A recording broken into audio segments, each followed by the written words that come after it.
যারা নামাজি নামাজেই থাকি, তাহলে কি হবে? যারা বেনামাজি এরা নামাজের দিকে আসবে, যে ওরা তো আমাদের এখানে আসে না। যারা নামাজ পড়ে এরা তো গানে আসে না। যারা এভাবে 5 ওয়াক্ত নামাজ পড়ে তারা তো বিড়ি খায় না। যারা 5 ওয়াক্ত নামাজ পড়ে এরা তো মিথ্যা বলে না। বাস আলাদা হয়ে যাবে, পৃথক হয়ে যাবে, ভাগ হয়ে যাবে।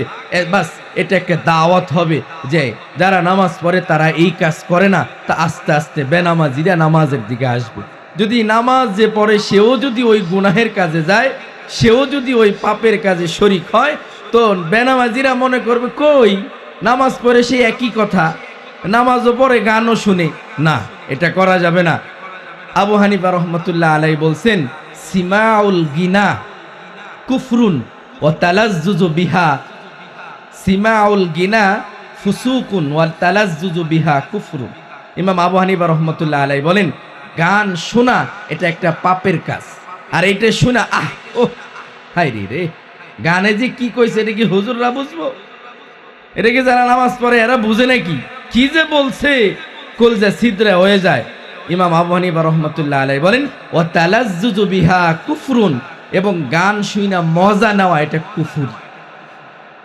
শোনা, গান শোনা এটা হলো, এটা পাপের কাজ, ফুসুক, এটা ফাসিকি কাজ। ও তালাজ্জুজু বিহা কুফরুন, এবং এটার দ্বারা গান শুনা মজা নেওয়া, গান শুনা স্বাদ নেওয়া, গান শুনা এরকম কোনো আওয়াজ করা, ভিতর থেকে কেমন যেন আনন্দের ফুইলা উঠে, এমন করা, ইমাম আবু হানিফা রহমতুল্লাহ আলাইহি বলেন কুফরুন, এটা কুফুরি। এটা কি বলেন? কুফুর। এই জন্য শুনবো না। কিয়ামতের দিন আল্লাহ তাআলা এই কানকে জিজ্ঞাসা করবেন, তুমি কি করছো? তোমাকে এই কান দেওয়া হয়েছে এক কারণে, কান দেওয়া হয়েছে এক জন্যে, তুমি এটার জন্য আরেকটা কাজ করে আসছো।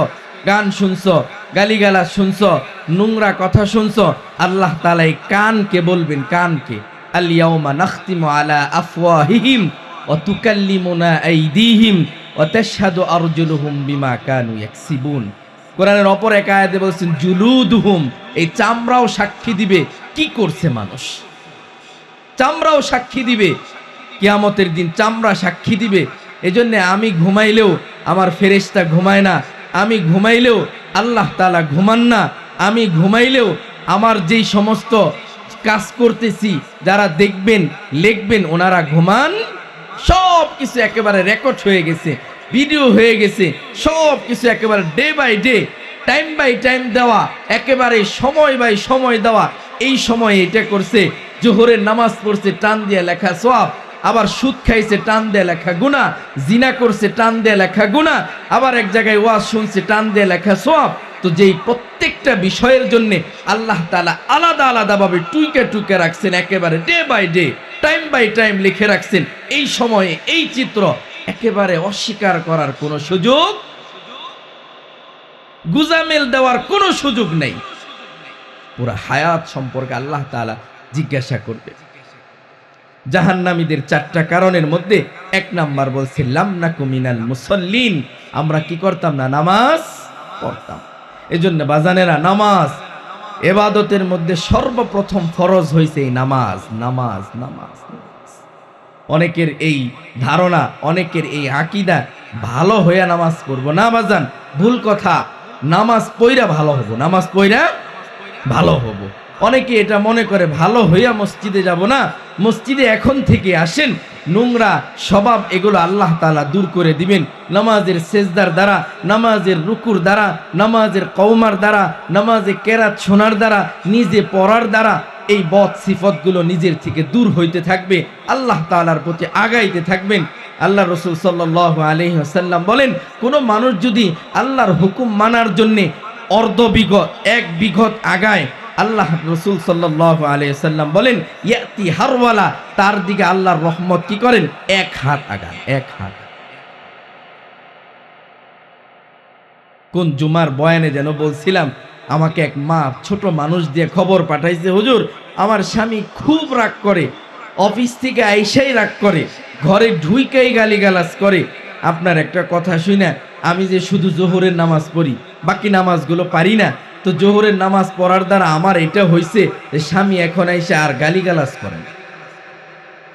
গালিগালাজ আমি বলছিলাম কোনো এক বয়ানে বলছিলাম যে স্বামী খুব রাগ করে তো স্ত্রী রান্না করে আর আল্লাহ আল্লাহ করে, ইস্তেগফার পড়ে, নামাজের সময় নামাজে দাঁড়ায় সেজদা দিয়েই কান্না করতেছে, আল্লাহ এমন একজন স্বামী দিছেন যে শুধু রাগ করে, মহব্বতের পরিবর্তে শুধু গালিগালাজ করে, মারতে চায়, ছোট্ট বিষয় নিয়ে আমার সাথে গাল ফুইলা থাকে, আমাকে দেখতে পারে না।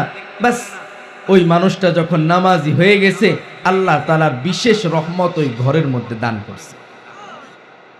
ঘরে ঘরে স্বামী স্ত্রীর বনিবনাদ নেই, ঘরে ঘরে পিতা পুত্রের বনিবনাদ নেই, ঘরে ঘরে মা মেয়ের বনিবনাদ নেই। একটাই কারণ, ঘরের মধ্যে কি নাই? ইসলাম।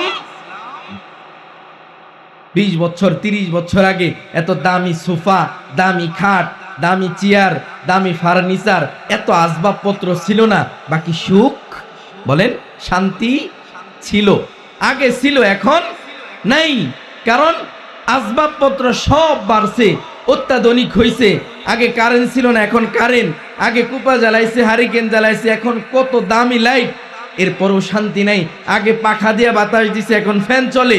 প্রত্যন্ত অঞ্চলে এসি হয়ে গেছে, দামি দামি সব আসবাবপত্র, সব হইল, বাকি কি নাই? শান্তি। কারণ ইসলাম নাই। কি নাই বলেন? ঘরে ইসলাম। এক সময় কিচ্ছু ছিল না, হ্যাঁ, শীতের মধ্যে খড় বিছিয়া, খের বিছাইয়া, নাড়া বিছাইয়া শুইছি না আমরা? বলেন, সিরা কাঁথায় শুইছি, এরপরও আরামসে ঘুম হইছে। আর এখন দামি ম্যাট্রেস, দামি খাট, দামি ফার্নিচার, হ্যাঁ, রুম স্প্রে, দামি খাবার, সব ঠিক আছে, বাকি কি নাই? ঘুমও নেই, শান্তিও নাই। কেন? একটাই কারণ, ঘরের মধ্যে আগের চেয়ে আধুনিক হয়েছে, ঘরের মধ্যে মানুষগুলো আগের চেয়েও সুস্থ, আগের থেকেও শক্তিওয়ালা, এরপরেও কি নাই? শান্তি নাই। একটাই কারণ, ঘরে ইসলাম। যেই ঘরের মধ্যে যত ইসলাম আছে, যত আল্লাহ আল্লাহ রসুলের কথা আছে, আল্লাহ আল্লাহ রসুলের কথা মাননেওয়ালা আছে, যে ঘরের মধ্যে যত বেশি জিকির করনেওয়ালা আছে, 6 জন সদস্য 6 জনই ফজরের নামাজে উঠছে, 8 জন সদস্য 8 জনই নামাজের জন্য উঠছে।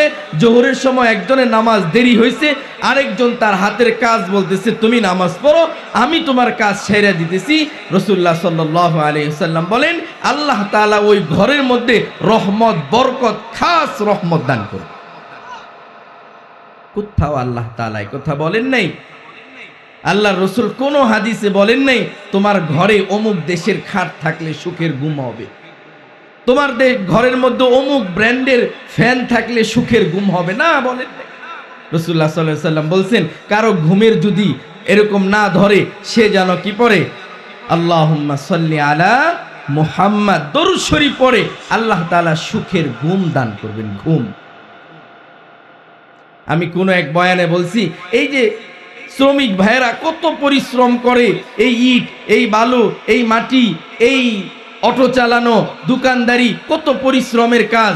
রাসূলুল্লাহ সাল্লাল্লাহু আলাইহি ওয়াসাল্লাম বলেন, পরিশ্রমের কাজের মাঝখানে হঠাৎ তার দুর্বল লাগে, ওই মানুষটা যদি 10 সেকেন্ড বা 20 সেকেন্ড সে যদি একটু কাজ অফ করে, বন্ধ করে, এবার নিঃশ্বাস ছাইরা যদি লা হাওলা ওয়ালা কুওয়াতা ইল্লা বিল্লাহিল আলিয়্যিল আযীম 10 বার পরে, কয়বার?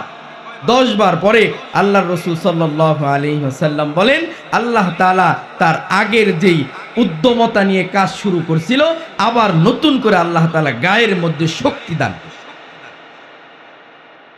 আর আমরা কি করি? কাজের মাঝখানে জিরায় আর মনে করি যে একটু রিল্যাক্স, হ্যাঁ, এটার দ্বারাই মনে হয় শক্তি আসে। না বাজান, এটা জাহান্নামের একটা খড়ি। বাদ দেন, এগুলো বাদ দেন, এই বদ সিফতগুলো বাদ দেন, এগুলো এই বদ অভ্যাসগুলো বাদ দেন। পরিবারের সেই আমার আম্মা জানো না করে, হ্যাঁ, বোনেরাও না করে, ভাইয়েরাও না করে, এরপরেও খাই। ঘরের মধ্যে একটা দুর্গন্ধ ছড়ায়, যেই ঘরের মধ্যে দুর্গন্ধ থাকে ওই ঘরে ফেরেশতা যায় না। এই জন্যই তো ঝগড়া, এই জন্যই তো বেবরকত, এই জন্যই তো এত রোগ বালাই। আজকে আমি জুমার বয়ানে বলছি 5টা কারণে মানুষের মধ্যে বেশি রোগ হয়। এর মধ্যে একটা বলছি, আল্লাহ আল্লাহ রসুলের অনুসৃত পথ বাদ দিয়ে অন্য পথ অবলম্বন করা যদি কেউ করে, তো তার মধ্যে কি হয়? রোগ বালাই সৃষ্টি হয়। এই জন্য এগুলো ছেড়ে দিতে হবে। তাহলে 1 নাম্বার যেটা বললাম, লাম নাকু মিনাল মুসাল্লিন, নামাজ আদায় করে নাই। প্রত্যেকটা বাজান যদি নামাজি হয়ে যায়, প্রত্যেকটা মানুষ যদি নামাজি হয়ে যায়, আজান হয়েছে আমার কাজ এখন নামাজ, আর কিচ্ছু না, শুধু নামাজ। আমার কুদাল উঠছে, বাস এবার পিছনের দিকে, সামনে না। আমার কোনো কি আসছে, দোকানদার ভাইয়ের কাছে কোনো খরিদ্দার আসছে, কাস্টমার আসছে, এবার আজান হয়ে গেছে, ভাই আজান হয়ে গেছে, আমি নামাজ পড়বো, তুমি যদি অপেক্ষা করতে পারো করো, না হয় অন্য দোকান থেকে সদাই নাও। এভাবে বইলা যদি আমি মসজিদের দিকে আগাই, খুদার কসম করে বলি আল্লাহ তাআলা ওই দোকানে, ওই ব্যবসার মধ্যে আল্লাহ বরকত দান করবে, বরকত দিবে। কিন্তু আমরা তো করি না, আমরা তো এমন চাক্ষুষ দেখে যেটা আছে এটাকে আমরা মানি। এই জন্য নামাজি হওয়া, প্রত্যেকটা ঘরে মা বোনদেরকে নামাজের কথা বলা, নিজে নামাজ পড়া।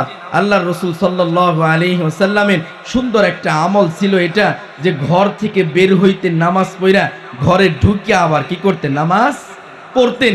এর দ্বারা কি হয়, ঘরের মধ্যে নামাজের পরিবেশ তৈরি হয়, যে মানুষটা ঘর থেকে বেরো হইল নামাজ পড়া, আবার ঘরে আইসা 2 রাকাত নামাজ পড়লো।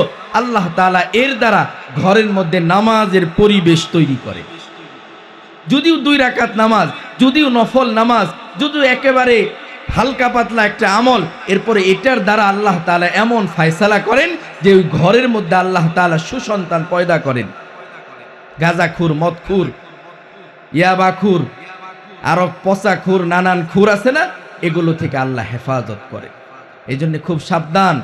কুল্লু ইনা ইন ইয়াতারাশাউ মা ফিহি।